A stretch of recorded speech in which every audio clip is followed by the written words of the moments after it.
Howdy. I want to thank you all so much for being here. I want to thank the organizers and the folks who came before me, but really I want to thank y'all. Because this is how we take our power back. So I always like to get to know folks y'all are going to get to know me over the next few minutes. I want to get to know y'all. Do we have anyone here who is or was in agriculture? You farmed, you ranch, you had a fantastic garden. What do you raise? Black Angus? Right back there, what do y'all grow or raise? I have squash, eggplant, and melon. Ooh, yeah. Let's do one more. Anyone else want to share? Yes, ma'am. Hey, mainly Nubians and chickens. So, crawfish. There we go. We don't have that in Lampasas. I will say that. If you're not quite sure where Lampasas is, that's where my family farm is. If you can find the center of Texas, you can find Lampasas. We are equally far from everywhere else. There we raise cattle, we raise goats, we have some donkeys. Actually, all the animal pictures you ever see, those are all my animals. I'm also the secretary of the Texas Farmers Union, and part of my day job that pays for all the fences. Yes, I have, and folks in ag know a lot of us have to have a day job to have a day job. And that is fighting primarily John Deere and other big ag corporations on the international trade. So I like to say I run cattle, I run goats, and I run my mouth. Anyone here in education? Not anymore, I was a high school teacher. High school? Anyone else want to share? Yes, ma'am. Ooh, professor, very nice. And then, yes, ma'am. Secondary education, retired director of Texas Association of Student Councils. Very excellent. As was mentioned, I was a kindergarten teacher, 15 boys, 5 girls, pure mayhem. Also great training for Texas politics. Yeah. I walk into a classroom one day, got a kid vomiting there, another one peeing in the corner, and welcome to the Texas government. Lastly, this will be the last question. Do we have anyone here who likes to eat food? Hey, then this is the race for you. You do not have to raise cows to be a stakeholder in Texas agriculture. I'm here all night. So let me talk a little bit about this race and the values that I want to bring to this race, because this is actually a very, very important one. Really, you can summarize this as food, land, and water. Remember that. Food, land, and water. So let's talk about food. Food is way too expensive. But it's not the farmers making the money. So let's say it's 1970 and you go buy $1 worth of beef at your local grocery store. My pawpaw, as the cattleman, would have gotten 60 to 70 cents of that dollar. Nowadays, I get 20 cents of that dollar. Only one thing has fundamentally changed, at least in cattle, and that is we went from thousands of local companies, thousands of local processors, thousands of local co-ops, thousands of local grocery stores to 4. These monopolies are squeezing farmers and they're squeezing the rest of us. They are price gouging us at every single level. And the Ag Commissioner in Texas is very unique. We are one of maybe 3 states that can do this, where the Ag Commissioner alone can start breaking up these monopolies. Let's also talk a little bit more about food, because as Ag Commissioner, I actually would oversee all the food that goes to our public schools. So there's a couple of things we want to do. One, I want all that food to be from Texas, Texas farmers, Texas ranchers, processed by Texans. We can make exceptions for, pineapples and coffee for the teachers. We can make exceptions what we can't grow here. But there's something else I want to do that I think is going to be really important, because you see, I founded a nonprofit. Actually, might be the first group I ever told this story to. I founded a nonprofit called Clean Creators. This isn't my first time I ran for office. I ran before. Instead of turning my campaign to yet another political PAC, this or that, I turned it into a nonprofit to feed kids. So we built all these community gardens on the north side of Clean that had no grocery store at all. Like not one grocery store. And KISD started calling us. It's like, hey, we got this kid. they're getting a lot of fights. Either we send them to juvie or we send them to y'all. And we're like, bring them down. The turnaround those kids saw, their grades shot up, their emotional health, their spiritual health got better. They stopped getting into fights. They did so much, and this is what we want to do, is we want to turn every single school in the state of Texas into a community garden where the kids can grow their own food. We can get local farmers to come in and teach them the science of the soil and the food, and then they can eat their own food at home or at school. So we can take out so many birds with one stone on this one deal. So we'll be doing that. Let's talk about, and teach them how to cook too. Let's also talk about land. That's kind of the other. Now, it's not quite like the land commissioner. The land commissioner does a lot of the public lands. What I want to talk about is the fact that we are losing our soil. Like, I'm not even kidding. There's some experts we talked to. We have maybe 80 to 100 harvests left. Note that's 2 harvests a year, so 40 years possibly. And that's because the way we do agriculture is just completely asinine. I studied international trade, so because of that, I had to go live abroad. And I was a water researcher and an agriculture researcher. And I traveled to country after country. I've seen countries that have fantastic ag systems, where their food is completely not processed, where their food is grown on 1-acre farms, and a 1-acre farm was a pathway to a middle-class way of life. I've also seen countries that arguably do it worse than us. I went to one country, and I went to this, I'm not going to name the country, but we were in this field, and there's this big, 6-foot pile mound with a telephone on top of it, and I was like, why did you build a mound to put a telephone pole? That just doesn't make sense. Like, oh, that's just erosion. Yeah. This is going to become a very big global issue. It's not unique to here. And there's something that we can do. There's something that we've been looking into. It's a very simple solution. It is so simple, it almost sounds stupid. Let the people grow hemp.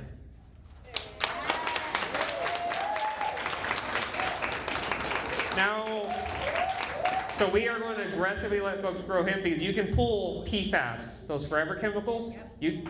Hemp will get rid of it. It'll get rid of heavy metals. It'll get rid of oils. It'll get rid of all these toxins. So we can build a process to regenerate that soil, get rid of a lot of these chemicals. And it's so easy. It sounds dumb, and you would wonder why we're not doing this. Well, I'll tell you why. To get a hemp license in the state of Texas right now is $10,000. It was $300 a year ago. It went from $300 to $10,000. Does anyone here have a spare $10,000 they can throw? Because if you do, I might come talk to you for a second.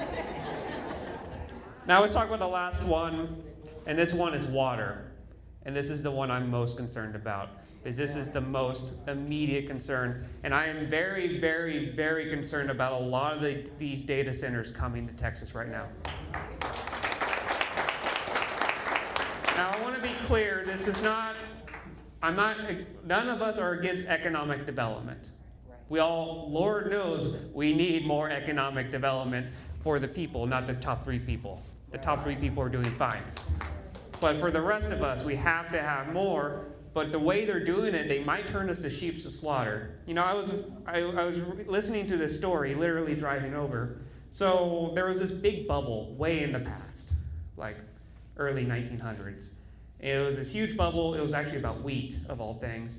And everyone was growing wheat. They destroyed all their local resources. They destroyed their water. They destroyed their soil because everyone was growing wheat.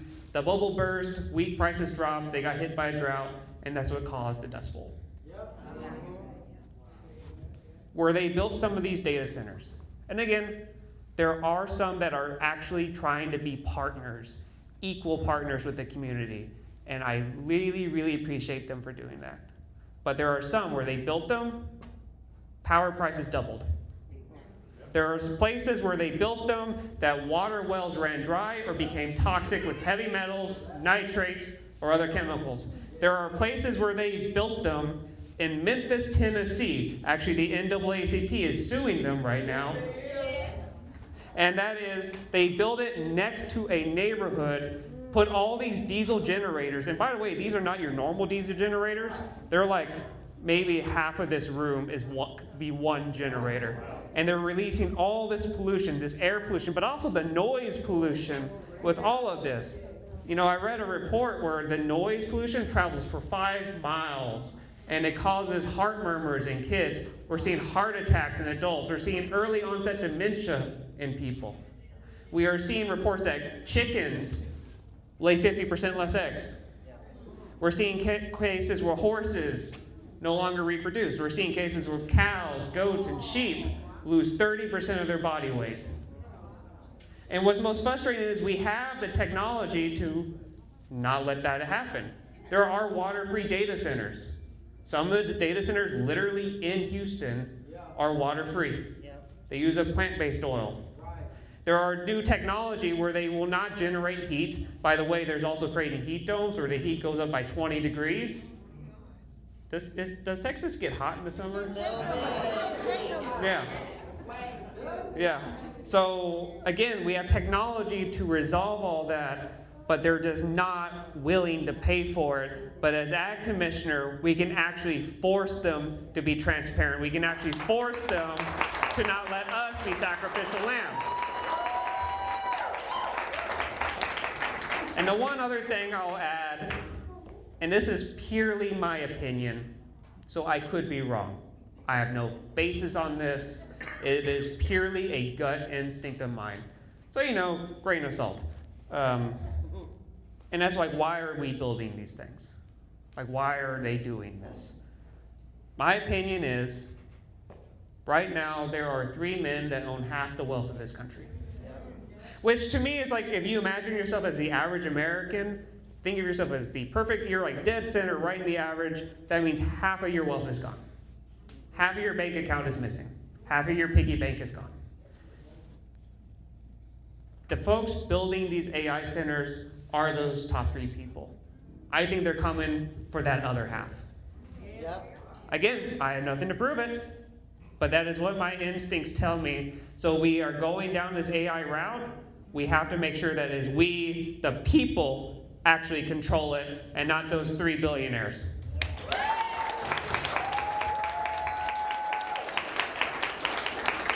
Let me end with this. I'm probably way over time. Fair. So, they're like, this is relevant. He's just running his mouth. He said he did that at the beginning anyway. So, and this is kind of why I have a lot of hope for this year, and why I have a lot of hope for Texas, actually, in particular. Because it is my belief that, look, all Texans fundamentally want is just to be able to live our lives, to do what we love with those that we love for as long as we have time on this world.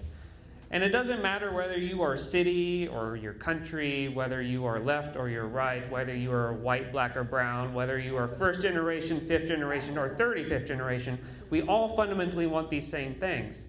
But we have just these greedy few, from whether you call them the robber barons of the first Gilded Age, the tech bros, the billionaires, the tech barons, or as FDR would put it, those greedy few that would pluck the wings of the American eagle to feather their own nest, that they are using their bots, they are using their social algorithms to get us to fight each other.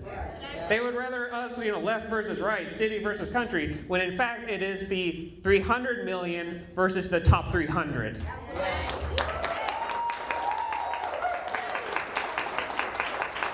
And so long as we keep this fight, because we have been here before, it was called the first Gilded Age. None of this is new. 3 men own half the wealth. Monopolies destroyed small businesses. The government deployed federal troops against civilians. That all happened in the first Gilded Age. None of this is new.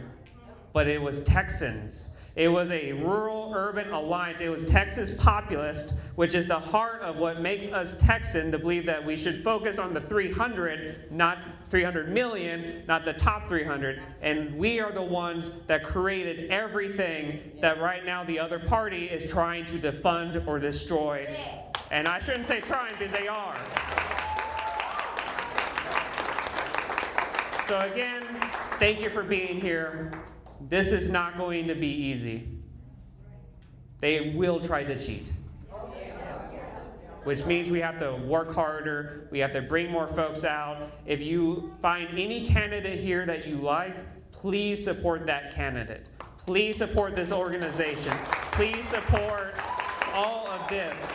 Because when the federal government or the state government fails, we have our own backs. We have the power to control our own neighborhood. So start there, and then hopefully you can get everything else fixed.